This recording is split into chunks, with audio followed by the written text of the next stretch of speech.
히브리서 3장 너희 마음을 완고하게 하지 말라라는 제목으로 말씀을 나누도록 하겠습니다. 히브리서 저자는 장차 올 세상이 천사들에게 복종하여 낙원이 오지 않는다고 말합니다. 가만히 내버려두면 타락하고 범죄할 뿐 공의로운 세상 낙원이 오지 않는다는 것입니다. 이 땅의 나라는 예수 그리스도의 말씀에 복종하도록 교회와 성도들에게 그 책임을 맡겼다고 히브리서 저자는 말합니다. 이 세상 모든 나라는 예수 그리스도의 말씀대로 진리로 다스려져야 합니다. 주님이 다시 오실 때까지 교회와 성도는 이 일에 마음을 쏟아야 하는 것입니다. 죽었으면 하나님 나라를 들어가는 것이 아니라 교회와 성도는 먼저 자신이 예수님의 말씀에 순종, 복종하여 주의 나라를 경험해야 합니다. 또 자신뿐 아니라 자신의 이웃도 예수 그리스도의 나라, 의의 나라를 경험하도록 이 땅의 나라, 정부를 세우고 감시하고 고치는 일에 마음을 쏟아야 하는 것입니다. 1절 그러므로 함께 하늘의 부르심을 받은 거룩한 형제들아 우리가 믿는 도리의 사도이시며 대제사장이신 예수를 깊이 생각하라고 합니다. 히브리서 저자는 수신자들을 하늘의 부름의 거룩한 형제, 동력자가 되었다고 말합니다. 이 사람들은 예수를 깊이 알아야 한다. 속속들이 알아야 한다라고 말합니다. 예수님의 말씀뿐만 아니라 그의 몸짓과 발짓, 태도까지 이해를 해야 한다는 것입니다. 사람들 가운데 어리석게 말만 그대로 받아들이는 사람이 있습니다. 고객님 사랑합니다 라고 말하면 진짜 사랑하는 줄 아는 사람이 있습니다. 상품을 돈을 주고 구매해줘서 내가 이윤이 남기니 나에게 고마운 사람이다. 자주 와서 물건을 팔아줬으면 좋겠다라는 의미인 것입니다. 또 다른 예도 있습니다. 지난 2022년 대선 유세 과정에서 이재명이가 존경하는 박근혜라고 하니 진짜 존경하는 줄 알더라 라는 말은 이미 널리 알려진 말입니다. 이재명뿐만 아니라 수많은 사람들이 말은 말뿐 아니라 그 사람의 말을 알아야 그 말의 의미를 제대로 알 수 있는 것입니다. 예수 그리스도를 깊이 생각하라는 것은 단순히 말씀뿐만 아니라 그 말씀을 하시게 된 이유, 장소, 배경, 맥락, 생각까지 모두 이해를 하라는 것입니다. 예수님은 이 땅에 오실 때 사도로 대제사장으로 오셨는데 우리의 무지와 죄의 문제를 해결하시기 위해서 오셨다는 것입니다. 예수님의 대제사장적 역할에 대해서는 잘 이해하고 있습니다.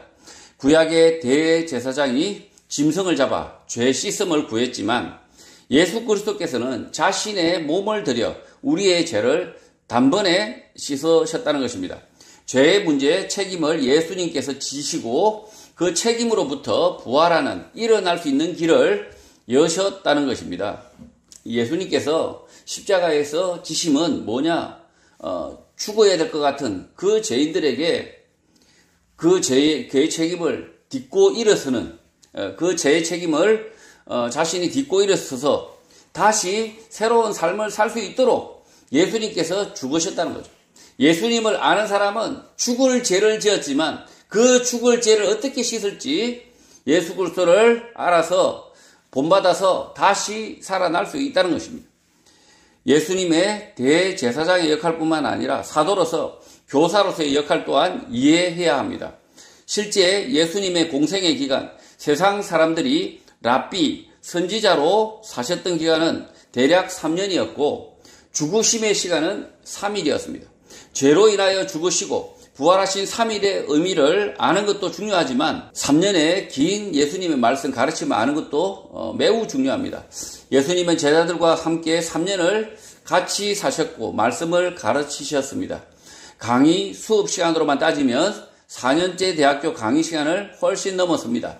제자들은 예수님의 말씀 설교만을 기록하지 않았고 그의 행적까지 기록을 해서 한 사람이 한평생 예수 그리스도를 온전히 이해하고 가는 것조차 쉽지 않은 일인 것입니다. 그러니 히브리서 저자가 하나님이 부르심을 입은 거룩한 형제, 동력자로 부르심을 받은 사람이라고 말하는 것입니다. 히브리서 저자가 수신자들을 거룩한 형제, 동력자라고 부르는 이유는 과거 일 때문이 아니라 미래의 일, 앞으로 되어질 일에 인하여 그렇게 불러주는 것입니다. 2절, 그는 자기를 세우신 이에게 신실하기를 모세가 하나님의 온 집에서 한 것과 같이 하셨다고 합니다. 예수 그리스도는 자신을 이 땅에 보내신 하나님께 신실했다, 성실했다라고 말합니다. 모세가 하나님의 모든 집에서 신실했던 것 같이 예수님도 그러했다는 것입니다.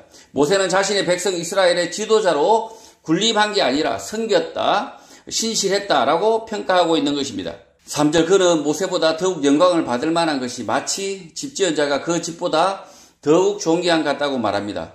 히브리서 저자가 모세를 언급한 이유는 유대인들, 이스라엘 사람들은 자신의 조상 아브라함과 모세, 다윗에 대하여 무조건적인 지지, 막역한 지지, 존경이 있었기 때문입니다. 예수는 그 모세보다 더 영광을 받을 만한 것이 있는데 집을 지은 자가 그 집보다 더 존귀한 것과 같다는 것입니다. 이 모세가 아주 이 유대인들에게는 지극히 존대를 받습니다. 선지자 중에서 가장 큰 선지자로 그렇게 해서 모세를 떠받듭니다. 그래서 이 히브리인들, 유대인들은 이 아브라함과, 자기 조상 아브라함과 야곱과 그리고 모세와 그리고 다윗 왕을 너무나 존경합니다. 그래서 지금 히브리서 저자가 모세를 언급하는 겁니다. 예, 모세는 집이고 그 집을 지은 자가 누구냐 했을 때 그가 예수 그리스도라는 거죠. 그러나 현실은 반대입니다. 집보다 그 집을 지은 사람이 존귀한 줄 알지만 예루살렘 성전을 설계하고 지은 사람은 아무도 기억하지 않고 그 건물만 귀하게 생각합니다. 마찬가지 63빌딩을 설계하고 지은 사람은 기억하지 않고 그 빌딩의 외관만 우리가 기억합니다. 그 이유는 모든 사람이 그 건물에 들어와 편리하게 사용하는 이 편익에 관심이 있고 그 편익을 누가 만들었는지 기억하지 않은 것과 같은 것입니다. 그래서 건축이라는 직업은 감사를 받기 힘든 직업, 고생만 하는 직업이 아닌가라는 생각이 듭니다. 다윗은 시편 118편에서 이렇게 말합니다. 시편 118편 22절에서 23절입니다. 건축자가 버린 돌이 집 모퉁이의 머릿돌이 되었나니 이는 여호와께서 행하신 것이요 우리 눈에 기이한 바로다. 다윗은 건축자의 버린 돌이 집 모퉁이의 머릿돌이 되는데 이렇게 되는 이유는 여호와께서 하신 일인데 우리 눈에는 기이하다고 말하는 것입니다. 다윗은 사람들이 다 지어진 건축물이나 성전을 귀하게 여기는 것을 잘 알고 있어서 이 건축물의 주춧돌, 머릿돌이 건축자가 버린 돌로 세웠다. 놀랍지 않냐라고 말하는 것입니다. 사람들이 귀하게 생각하지 않는 그 돌이 하나님께서 주춧돌, 모퉁이 돌로 삼으셨다는 것입니다. 예수님도 이 시편을 인용합니다. 마태복음 12장 10절과 11절입니다. 마태복음 12장 너희가 성경에 건축자들이 버린 돌이 모퉁이의 머릿돌이 되었나니 이것은 주로 말미암아 된 것이요 우리 눈에 놀랍도다 함을 읽어보지 못하였느냐 하시니라. 이 모퉁이 돌은 지금 사람들 눈에 아무것도 아닌 예수 그리스도입니다. 사람들은 예수 그리스도를 하나님의 아들로 여기지 않았고 심지어 랍비, 선지자라고 불렀지만 정작 그가 십자가에서 죽었을 때 아무도 그 죽음에 대하여 이의를 제기하지 않았습니다. 사람들의 위선과 거짓이 이 땅의 기본이었던 것입니다.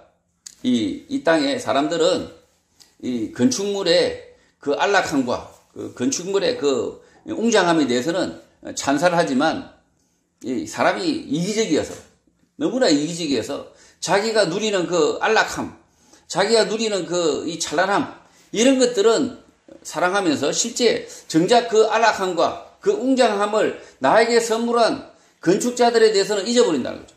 그들에 대해서 감사함이 전혀 없다는 거죠. 이게 인간의 속성이라는 거죠. 그래서 예수님께서 하나님께서 이 모퉁이 돌로 예수님을 이 모퉁이로 아무것도 볼품 없는 모퉁이 돌, 심지어 건축자가 버린 돌을 모퉁이 돌로 세워서 그 건물을 세웠다. 이렇게 말하는 이유는 그 유대인들이 히브리인들이 이 성전을 너무나 사랑하기 때문에 지금도 그 예루살렘 성전 때문에 이스라엘 팔레스타인이 전쟁을 하고 있습니다. 그 성전을 너무나 사랑하기 때문에 사실은 그 돌덩이입니다. 그냥 성전이 아니라 돌덩이인데도 유대인들은 지금도 그게 돌덩이가 아니라 아주 그냥 그걸 지은 사람도 아니고 그것을 지으라고 명령하신 하나님도 아니고 그냥 그 성전 자체가 그들에게는 아주 소중한 게 되어 있는 거죠. 인간의 어리석음의 끝판왕이라는 거죠. 그런 어리석은 사람들에 대하여 예수 그리스도는 집 지은 자가 집보다 귀한 것처럼 유대인들이 존경에 맞지 않는 모세를 지은 분이다 라고 히브리서 저자는 말하고 있는 것입니다. 예수 그리스도가 그 모세, 너희들이 존경하는 그 모세를 지으신 분이다 라고 설득하고 있다는 거죠. 4절, 집마다 지은 이가 있으니 만물을 지으신 이는 하나님이라고 합니다. 집은 반드시 지은 사람이 있는데 사람을 포함한 모든 만물을 지으신 이가 하나님이다 라고 말하고 있는 것입니다. 예수 그리스도와 하나님께서 말씀으로 세상을 지으셨다라는 것을 히브리서 수신자 유대인들을 설득하기 위해 차근차근 설명하고 있는 것입니다. 그러니까 건물을 너무나 사랑하는 이 히브리인들, 유대인들을 설득하기 위해서 지금 히브리서 저자가 이렇게 설명을 하고 있습니다. 5절, 또한 모세는 장래에 말할 것을 증언하기 위하여 하나님의 온 집에서 종으로서 신실하였다고 말합니다. 히브리서 저자가 계속 모세를 언급하는 이유는 히브리서 수신자들이, 성도들이 모세를 구약의 선지자로 무척이나 존경하고 있었기 때문입니다. 그 모세는 장래에 말할 분 예수 그리스도를 증언하기 위하여 하나님의 모든 집에서 종으로 성실했다, 신실했다라고 말하는 것입니다. 하나님의 모든 집이라는 표현이 있는데 모든 교회 안에서라고 생각하면 맞습니다. 이스라엘 12지파가 각각 자신의 집에서, 자신의 장막 안에서 하나님을 섬겼듯이 1세기 당시에도 교회는 누구의 집에서 복음이 강론되어졌습니다. 하나님을 믿는 성도들이 사는 집, 그 집들은 모두 하나님의 집인 것입니다. 모세는 믿는 사람들, 언약 백성의 종이라는 것입니다. 지금 이 모세를, 자신들이 떠받드는 모세를 하나님의 집의 종이다라고 이야기하고 있습니다. 그래서 그 모세가 그 집의 종이면 예수 그리스도는 누구시겠습니까? 그 집의 주인의 아들이다라고 이야기하고 있습니다. 6절, 그리스도는 하나님의 집을 맡은 아들로서 그와 같이 하셨으니 우리가 소망의 확신과 자랑을 끝까지 굳게 잡고 있으면 우리는 그의 집이라고 합니다. 모세는 하나님의 집의 종이고 그리스도는 하나님의 집 위의 아들이다, 소유자다라고 말하고 있는 것입니다. 그래서 우리는 누구의 집입니까? 라고 묻는데 예수 그리스도의 것이다 라고 답하고 있는 것입니다. 우리가 끝까지 예수 그리스도에 대한 소망의 확신, 기쁨을 굳게 지키면 예수께서 지으신 그의 집이 된다는 것입니다. 히브리서 편지를 쓸 당시에도 집은 소중했던 것 같습니다. 오늘날도 서울의 강남의 아파트 한 채가, 집 한 채가 그렇게 중요하듯이 당시에도 집은 소중했는데 우리가 예수 그리스도의 집이다 라고 말하고 있는 것입니다. 7절, 그러므로 성령이 이르신 바와 같이 오늘 너희가 그의 음성을 듣거든 8절, 광야에서 시험하던 날에 거역하던 것 같이 너희 마음을 완고하게 하지 말라라는 말씀을 인용합니다. 이 말씀은 시편 95편 7절 8절의 인용입니다. 7절 제가 읽겠습니다. 그는 우리의 하나님이시요 우리는 그가 기르시는 백성이며 그의 손이 돌보시는 양이기 때문이라. 너희가 오늘 그의 음성을 듣거든 너희는 머리바에서와 같이 또 광야의 마사에서 지냈던 날과 같이 너희 마음을 완악하게 하지 말지어다. 구약에서 성령께서 말씀을 하셨듯이 오늘 예수 그리스도의 음성을 듣게 되면 광야에서 유혹을 받을 때처럼, 광야에서 도발할 때처럼 마음을 딱딱하게 하지 말고 예수 그리스도의 말씀을 들으라, 순종하라는 것입니다. 구약에는 거룩한 영을 통하여 어렵게 하나님의 말씀을 들었지만 오늘날에는 예수 그리스도의 말씀, 음성이 분명하게 남겨져 있다는 것입니다. 그래서 그의 음성을 들으면 자신의 과거, 편견, 고집 따위는 버리고 예수 그리스도의 말씀을 들으라는 것입니다. 이 과거, 이 구약시대에는 하나님의 말씀 듣기가 하늘의 별따기였죠. 아주 하늘의 별따기였습니다. 자, 그러나 신약시대에는 예수 그리스도의 음성을 듣는 것, 하나님의 음성을 듣는 것이 너무나 쉽습니다. 성경의 말씀으로 우리에게 주어져 있다는 거죠. 그래서 그 말씀을 들으라는 거죠. 시편에서 우리가 하나님의 양들이기 때문에 그의 음성을 듣는다고 말하고 있는데, 신약에서는 양, 짐승이 아니라 사람으로 예수님께서 대우해 주셨다는 것입니다. 하나님의 아들이 직접 사람으로 오셔서 짐승이 아니라 사람으로 만나 주셨다라는 것입니다. 이 목사와 성도의 관계는 양과 목자의 관계가 아닙니다. 예수 그리스도였기 때문에, 그가 하나님의 아들이었기 때문에 우리가 마치 양처럼 보일 뿐이죠. 그러나 그 구약의 이 목자와 양, 이 관계였던 하나님과 우리의 관계가 그 관계였으나, 그러나 신약에서 어떻게 됐습니까? 하나님께서 우리를 짐승으로 대하신 게 아니라, 양으로 대하신 게 아니라 사람으로 찾아오셨다는 거예요. 사람으로 찾아왔습니다. 이미 사람으로 우리를 대하고 계십니다.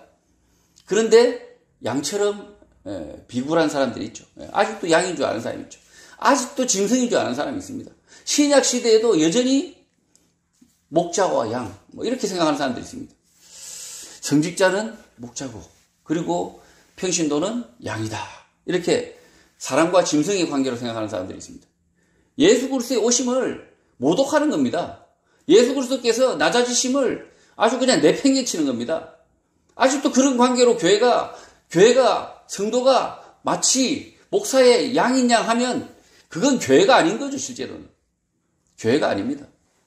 심지어 하나님의 아들이셨던 그 예수 그리스도께서 우리를 제자 삼으시고, 그리고 우리를 사람 취급하시고, 우리를 사람으로 대하시고, 그렇게 가르쳐 주셨는데, 계속 어리석게 양이 되어 있으면, 짐승이 되어 있으면, 그게 성도입니까? 짐승이 아니라 성도는 사람입니다. 시편에서 언급한 머리바 사건, 마사 사건은 이스라엘 백성들이 하나님의 말씀을 거역한 대표적인 사건으로 꼽습니다. 머리바 사건은 출애굽기 17장에 기록된 사건으로 르비딤 광야에서 물이 없어 원망, 불평을 했는데 모세가 호렙산 반석을 쳐서 샘이 터져 갈증을 해소하였던 장소로 시흠, 마사라는 별칭이 붙게 됩니다. 호렙산의 위치가 중요한데 수천 년 전에 일어난 일이라 시나이 반도 아래쪽으로 보는 사람도 있고 시나이 반도 건너편 사우디 땅이라고 보는 사람도 있습니다. 그러나 오늘 위성 지도를 보면 이 사막화된 시나이 반도에서 물이라고는 없을 것처럼 보이지만 광야를 이동하는 그 길에 그때 당시에도 400개가 넘는 오아시스가 있었을 것으로 추정합니다. 그래서 물이 없어 당장 죽을 것 같았을 수 있지만 반대로 오아시스까지 물을 찾아 부지런히 움직여야 하는 그 불편을 참지 못하고 마치 죽을 것처럼 불평을 했을 수 있습니다. 이스라엘 백성들은 40년 광야 생활을 했지만 매번 반석을 쳐서 물을 낸 기록이 없는 것을 보면 목말라서 죽을 사람은 애시당초 없었던 것으로 보이는 것입니다. 광야에서 목말라 죽은 사람, 그 성도들이 이 목말라 죽은 기록이 없어요. 그 이스라엘 이 광야 텐트 사람들이 목이 말라서 떼죽음했다는 기록이 없습니다. 이스라엘 백성들은 물이 없는 사막 한가운데를 지나지 않았습니다. 물을 찾아서 오아시스를 찾아서 이동을 했습니다. 그래서 어떤 곳은 물이 많았고 어떤 곳은 물이 적었으나 죽을 정도는 아니었다는 것입니다. 그러나 출애굽기 17장 3절을 보면 당장 죽을 듯이 말합니다. 출애굽기 17장 3절입니다. 거기서 백성이 목이 말라 물을 찾으매 그들이 모세에게 대하여 원망하여 이르되 당신이 어찌하여 우리를 애굽에서 인도해 내어서 우리와 우리 자녀와 우리 가축이 목말라 죽게 하느냐. 르비딤 광야 호렙산에 도착했을 당시 이스라엘 백성들은 여러 날 광야를 지나고 있었지만 물 때문에 죽을 지경은 아니었습니다. 백성들은 물이 적다는 것을 핑계로 대고 있지만 원인은 다른 데 있었던 것 같습니다. 출애굽기 17장을 보면 이스라엘 백성들이 르비딤에 장막을 치고 물이 없다 불평하고 있었는데 반석에서 물이 나온 이후 곧장 아말렉이 쳐들어와서 싸웁니다. 그 땅이 물이 없고 쓸모가 없는 땅이라면 아말렉이 거기까지 와서 싸우지 않습니다. 싸울 가치가 있는 땅이라는 것입니다. 모세가 물이 없는 곳으로 자기 백성들을 이끌어서 모두 갈증으로 죽일 정도로 바보가 아니라는 것입니다. 모세는 왕년에 애굽에서 도망하여 시나이 반도를 지나 미디안으로 들어가 살았던 사람입니다. 모세가 젊었던 40대에 건너갔던 시나이 반도를 모를 리가 없습니다. 그런 모세가 아무 대책 없이 광야 한가운데로 들어가 목이 말라 죽게 한다는 것은 거짓말인 것입니다. 그래서 모세가 더 분노했고 이 머리와 물 사건, 마사 사건은 다윗의 시편에도 인상 깊게 남겨져 있는 것입니다. 이 모세가 왕년에 이 애굽에서 40대 청년이라고 봐야죠. 이 40대에 애굽에서 사람을 쳐 죽이고 그리고 이 시나이 반도 지금 딱 이 애굽에서 출애굽에서 가나안으로 가는 그 길을 따라서 이 모세가 흘러갔다는 거예요. 그래서 건너가서 그래서 모세가 미디안까지 지금 사우디 그 땅까지 이렇게 갔다는 거죠. 그래서 이 모세는 이 시나이 반도에 대해서 물론 40년 전에 지나갔지만 그리고 이 40년 전에 지나갔지만 또 마찬가지입니다. 이 미디안에 있으면서 이 시나이 반도로 또 여러 번 왔을 것으로 추정이 됩니다. 그래서 이 모세는 사실은 이 광야, 이 시나이 반도, 이 광야 전문가라는 거죠, 전문가. 그래서 애굽의 많은 사람들이 아무 대책 없이 실제로는 애굽 땅에서 나온 것 같지만 실제로는 이 길잡이 모세가 있었다는 거죠. 이 사건의 교훈은 아는 채 하지 말고 모세의 말을 들으라는 것입니다. 모세는 이미 이 광야를 지났던 사람으로 광야 전문가인데 이스라엘 백성들은 그 모세를 무시하고 있는 것입니다. 이 40년 전에 하나님께서 그 모세를 살인자로 만들어서 그렇게 해서 이 광야를 지나게 하셨다는 거 아닙니까? 미리 한번 지나가게 하셨다는 거 아닙니까? 광야를. 그래서 이 모세를 따라가면 되는 겁니다. 히브리서 저자는 모세를 그렇게 존경한다고 하는 유대인들, 조상들은 과거 모세를 철저히 무시하고 거역했다는 사실을 말하고 있고, 그러니 오늘날에는 그렇게 하지 말고 예수 그리스도의 말씀에 귀를 기울이라는 것입니다. 선입견, 편견을 가지지 말고 예수 그리스도만을 따르라는 것입니다. 이 이스라엘 백성들이 아주 고약한 놈들이라는 거죠. 이 모세의 경력을 잘 알고 있음에도 불구하고 모세가 이 광야를 모세가 이야기 안 했겠습니까? 내가 젊었을 때 이 광야를 지나갔다라고 이야기 안 했겠습니까? 그런데도 모세를 철저하게 무시하는 거죠. 무시하고 거역하고 대들고 이렇게 하는 거죠. 9절 거기서 너희 열조가 나를 시험하여 정음하고 40년 동안 나의 행사를 보았다고 합니다. 유대인들의 조상은 출애굽하고 2년 만에 가나안 땅 바로 앞 가데스 바네아까지 갑니다. 그러나 그곳에서 12정탐꾼의 보고 이후 다시 38년을 가나안으로 들어가지 못하고 그 주변에서 맴돌게 됩니다. 이렇게 된 이유는 조상들이 하나님을 신뢰하지 못하여 시험하여 거역하여 그렇게 되었다. 거역의 대가가 38년을 더 맴도는 일이었다는 것입니다. 10절 그러므로 내가 이 세대에게 노하여 이르기를 그들이 항상 마음이 미혹되어 내 길을 알지 못하는도다 하였다고 합니다. 이 세대에 노하신 분, 슬퍼하신 분은 예수 그리스도입니다. 예수 그리스도의 말씀을 들은 그들은 항상 마음이 삐뚤하여 무지하여 에르로 가득하여 주의 길을 알지 못한다는 것입니다. 예수 그리스도께서 말씀하신 그 길, 주님께서 가신 그 길로 가야 살 수 있다는 것입니다. 모세가 이스라엘 백성들을 이끌어 광야 길에서 죽이지 않았듯이 예수 그리스도만이 영생의 길을 안다는 것입니다. 가보지 않고 아는 채 하지 말라는 것입니다. 광야를 지날 때 죽지 않으려면 길이 중요합니다. 한번 가본 길, 이미 알고 있는 길을 가야 하는 것입니다. 출애굽 당시 모세는 이미 노련한 길잡이, 준비된 길잡이였던 것입니다. 하나님이 준비하신 길잡이였다는 거죠. 그런데도 이스라엘 백성들은 모세를 신뢰하지 않고 무시하고 원망했던 것입니다. 오늘 시대에도 마찬가지입니다. 미혹이 많은 광야 같은 세상에서 중간에 죽지 않으려면 예수님의 말씀을 따라 가야 하는 것입니다. 제멋대로 살다가는 잘못하면 광야에서 길을 잃고 죽는 것입니다. 11절 내가 노하여 맹세한 바와 같이 그들은 내 안식에 들어오지 못하리라 하였다고 합니다. 예수님의 길, 예수님의 말씀을 배척한 사람들은 광야 한가운데서 헤매다 죽는다는 것입니다. 40년 광야 생활이 아니라 죽을 때까지 광야를 헤매고 안식 없는 삶을 살다가 심지어 지옥으로 들어간다는 것입니다. 예수님은 이 땅에서 사람이 죽지 않고 하나님 나라에 들어가도록 길을 보여주셨는데 거절한 사람, 배척한 사람들은 광야에서 헤매다 결국 안식에 들어가지 못한다. 가나안에 들어가지 못하고 죽는다는 것입니다. 기껏 출발은 잘 했을지 모르지만 중간에 믿음을 잃고 지옥에 떨어진다는 것입니다. 예수님의 말씀을 예수님의 길과 진리라고 했습니다. 예수님이 그 광야를 죽지 않고 사는 길이라는 거죠. 그런데도 이 광야 같은 인생을 살면서 그 길을 예수님께서 가신 죽지 않는 그 길을 가지 않고 자기 맘대로 가게 된다는 거죠. 그러니 사막 한가운데 뼈다귀로 남는 거죠. 인생 살다가 그냥 갑자기 어느 날 갑자기 호텔 옥상에서 뛰어내린다는 거죠. 12절 형제들아 너희는 삼가 혹 너희 중에 누가 믿지 아니하는 악한 마음을 품고 살아계신 하나님에게서 떨어질까 조심하라고 합니다.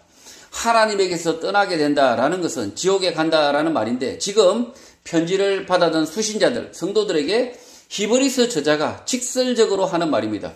예수님의 말씀에 주의를 기울이지 않으면 불신앙의 악한 마음을 품고 교회를 떠나 지옥으로 갈까 염려된다는 것입니다. 13절 오직 오늘이라 일컫는 동안에 매일 피차 권면하여 너희 중에 누구든지 죄의 유혹으로 완고하게 되지 않도록 하라고 합니다. 히브리서 저자는 매일 오늘 끊임없이 예수님의 말씀 읽기를 권하라고 말합니다. 그 이유는 죄를 감춰서 점점 마음이 완악하여 지지 않도록 하기 위함이라는 것입니다. 이 죄를 감추면 마음이 점점 완악해집니다.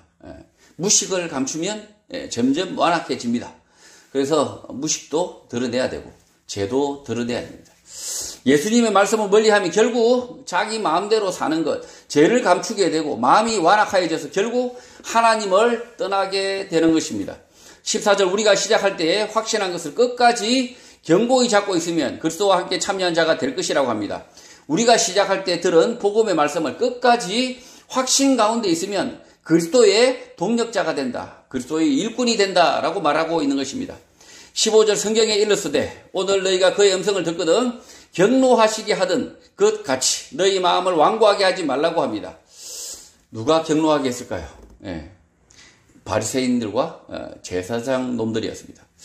예수님의 음성을 듣고 아주 예수님을 경노하게 하신 거죠. 예수님의 말씀을 듣게 된다면 바리새인과 제사장들로 인하여 예수님이 경노하셨던 것처럼 마음을 완고하게 하지 말라는 것입니다. 예수님의 말씀을 바르게 전하는 사람을 만났을 때 거역하거나 대수롭지 않게 생각하지 말고 주의하여 들으라는 것입니다. 예수님의 말씀을 바르게 가르치는 사람, 바르게 전하는 사람을 만났을 때 거역하거나 대수롭지 않게 생각하지 말고 그것이 주의 말씀인지, 그것이 주의 말씀이 맞는지, 그리고 그 말씀이 맞다면 그 말씀을 주의 깊게 들으라는 것이죠. 16절 듣고 경노하시게 하던 자가 누구냐? 모세를 따라 애굽에서 나온 모든 사람이 아니냐라고 말합니다. 모세의 말을 듣고도 신뢰하지 않고 거역하여 모세를 경노하게 했던 사람들, 그들은 애굽에서 나온 모든 사람, 야곱의 후손들, 이스라엘 백성들이라는 것입니다. 히브리서를 수신하는 사람들의 조상들을 지목하고 있는데 실제는 히브리서를 전해받는 사람들 다수가 네가 뭔데? 라는 생각을 가지고 있을 수 있었다는 것입니다. 그러니 대놓고 유대인, 너희들, 이방인보다 못한 너희들이라고 말하고 있는 것입니다. 지금 이 히브리서의 저자는 바울 또는 또 이방인, 디모데 이럴 수 있습니다. 그런데 지금 이 편지를 받는 사람들은 뼛속까지 히브리인, 유대인들이라고 하죠. 근데 이 히브리인 유대인들이 무슨 생각을 가지고 있습니까? 이방인들이 아볼로라든지 이런 사람들이 복음을 전하면 이렇게 조금 색깔이 좀 다르고 이런 사람 복음을 전하면 니까짓 게 뭔데 이렇게 하는 거죠. 지금 대한민국이 교육이 참 이렇게 이 선진국이 될 듯 하면서 안 됩니다. 그게 왜 그런가 가만히 들여다보면 아직도 이 대한민국은 조선 유교의 가르침을 버리지 않습니다. 특히 경로사상이라고 하는 잘못된 진리를 붙들고 있습니다. 거짓말입니다. 경로사상은 거짓말입니다. 성경의 말씀을 보면 명확하게 거짓말입니다. 이 경로사상은 이 예수님께서 말씀하셨습니다. 어리나 늙거나 모두 다 존귀하다라고 가르치셨습니다. 그래서 누구나 다 동등하다는 거예요. 누구나 동등하다. 늙었기 때문에 더 존귀하지 말라는 거죠. 나이 어리기 때문에 무시하지 말라는 거죠. 그러니 그 존댓말, 반말 때문에 니까짓게 이렇게 되는 거죠. 니까짓게. 젊은 사람이 정말 지혜의 말을 가르쳐도 아무짝에도 쓸모없는 거죠. 경로사상 때문에. 나이가 들면 나이가 그게 대수입니까? 똑같은 사람입니다. 똑같은 사람인데 하나님의 은혜로 그 말씀의 지혜가 있고 하나님의 은혜로 그 말씀을 먼저 깨달았다고 하면 그가 어리든 젊든 그가 나이가 들었든 뭔 상관입니까? 그가 여자든 남자든 뭔 상관입니까? 한국 교육이 이렇게 예전에 2002 월드컵 때도 이런 일이 있었죠. 축구 선배가 후배를 가르칩니다. 그리고 후배는 선배를 못 가르쳐요. 그러니 최강의 팀이 안 되는 거죠. 한국 사회가 이 경로사상 잘못된 가르침 때문에 뼛속 깊이 이 커뮤니케이션이 안 되는 거죠. 교육이 안 일어나는 거죠. 어떤 진리가 이 한국 사회에 들어왔습니다. 이 진리가 마구 전달이 돼야 되는데 위로는 전달이 안 된다는 거죠. 아래로만 전달해요. 아래로만. 젊은 사람들에게만. 왜 그렇게 됩니까? 속된 말로 이 잘못된 사상, 경로사상, 꼰대 사상 이거 버려야 됩니다. 성경에 이 경로사상은 없습니다. 늙었기 때문에 존경해라 이렇게 한 경로사상은 없습니다. 늙거나 젊거나 다 그리고 늘 나이 든 사람들의 지혜를 그리고 젊은 사람들의 용기를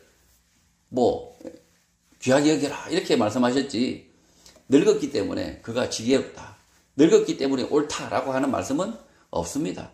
그래서 이 한국 사회가 바뀌어야 됩니다. 바뀌어야 되는데 여전히 한국 사회 싸움의 한 80%는 네 나이가 몇 살이야입니다. 네 나이가 몇 살이야. 참 심각합니다. 17절 또 하나님이 40년 동안 누구에게 노하셨느냐 그들의 시체가 광야에 엎드러진 범죄한 자들에게 아니냐라고 말합니다. 유대인 지금 편지를 받는 너희들이라고 히브리서 저자는 직설적으로 말을 합니다. 하나님은 40년 동안 이스라엘 백성들이 말을 듣지 않아 근심하셨다. 그래서 그 결과 범죄하여 그들의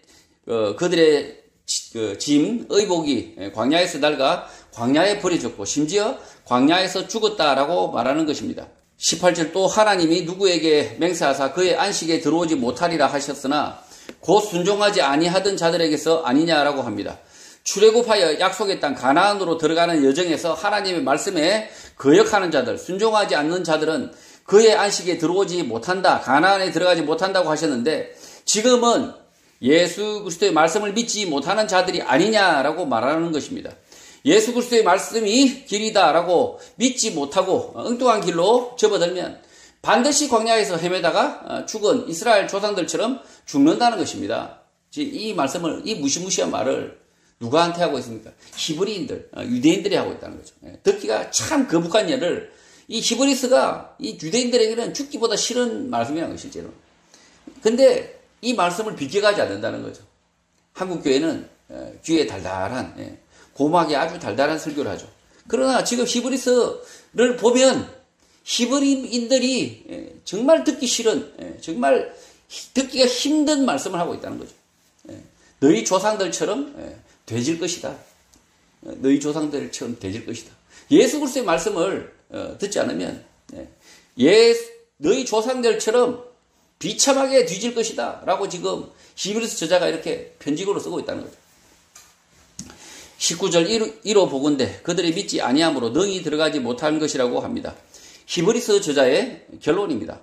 이스라엘 백성이 출애굽하여 광야길에서 40년을 헤매다가 광야에서 죽은 이유는 하나님이 보내신 길잡이 광야길 전문가 모세의 말을 믿지 못하여 무시하여 이 빚어진 창극인데, 지금 히브리서를 수신하는 성도들 가운데 예수 그리스도의 말씀에 대한 믿음이 없는 사람은 반드시 하나님 나라에 들어가지 못하는 것을 안다는 것입니다.